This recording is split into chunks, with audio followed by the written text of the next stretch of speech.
Hola, soy Dani. Howdy friends, Dani here. Happy PJ Saturday. So right now I'm sitting outside with Nim, hi Nim, on porch couch, and we are enjoying the wonderful sounds that come with sitting outside and just listening. So I'm gonna light our chalice this morning for the beautiful joy of listening to what the world has to say. If I can get the lighter to light. There we go. Hey, there we go. So this week in your family religious exploration packets, your challenges were to sit outside, set a timer for 2 minutes, and draw as many things as you could hear. Or to sit down and have a conversation with someone about the things that you're grateful for. So I thought that today I would combine those two activities, and I would sit outside and I would say all of the things that I am grateful for hearing. And I hope that you can do this exercise too. So right now I hear 2 different kinds of birds talking, and I am grateful that I live in a place where I can listen to the birds in the morning. I hear a dog a couple houses over barking, and I am grateful for living in a place where I can have my animals and other people can play. I can hear a plane going over, and it's from the air base that's nearby, and I am grateful to live in a place where I feel safe. I can hear a crow, and I am grateful for the story of Rainbow Crow and the fact that we have fire. I can hear the highway, and it makes me grateful that I have the ability to get from one place to another.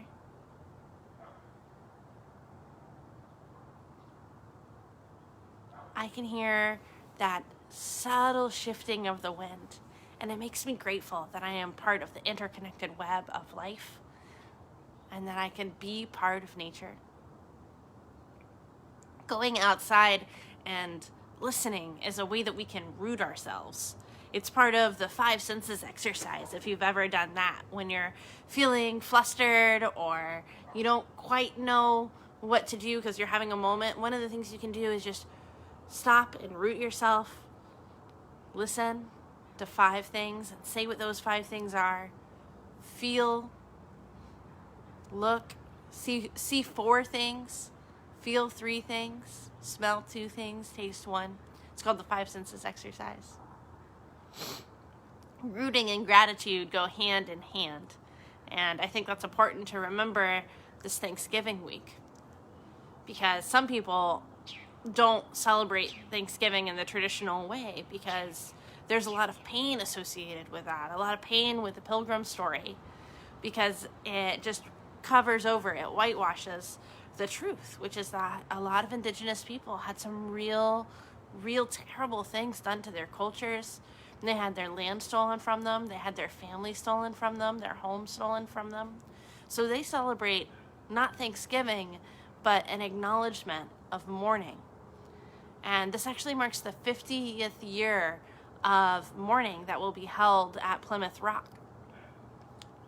So coming to Thanksgiving week, it is so important to have not just an appreciation of gratitude, but an acknowledgement for the things that are wrong, and a need to know that it's not enough to say, I acknowledge that that happened and it was bad.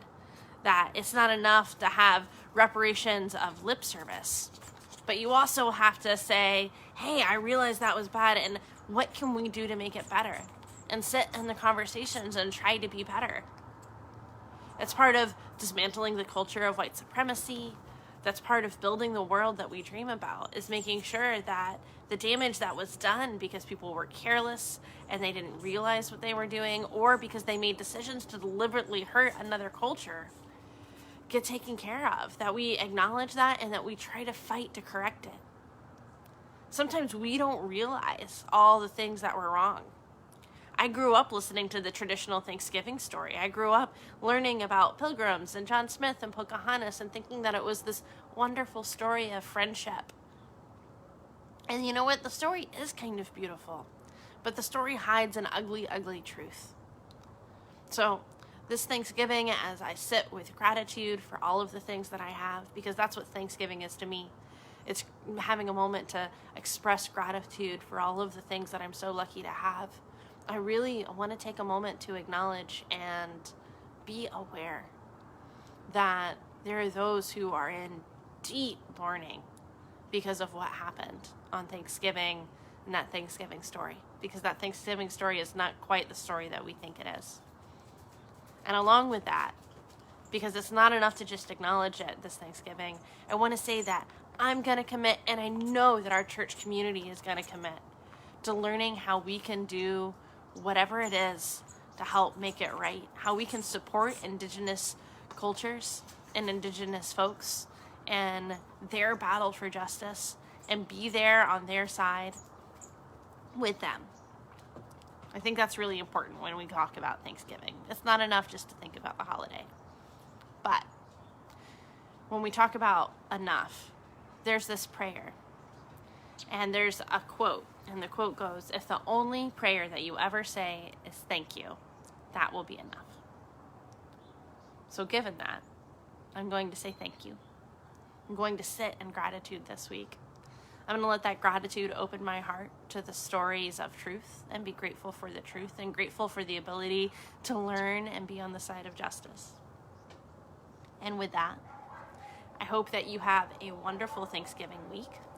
Remember that the reason I'm coming to you so early this PJ Saturday is because we have in-person RE today. So if you're in my elementary age group, that's from 10 to 10:45. If you're in my middle or high school age group, that's 11 o'clock.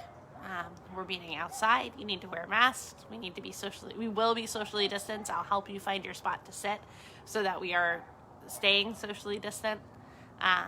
If you're in junior or high school group, you need to bring your own lawn chair so that we can sit around the fire pit. And remember that you are loved, that you are cherished, and that you are not alone. Bye, everybody, until we see each other again.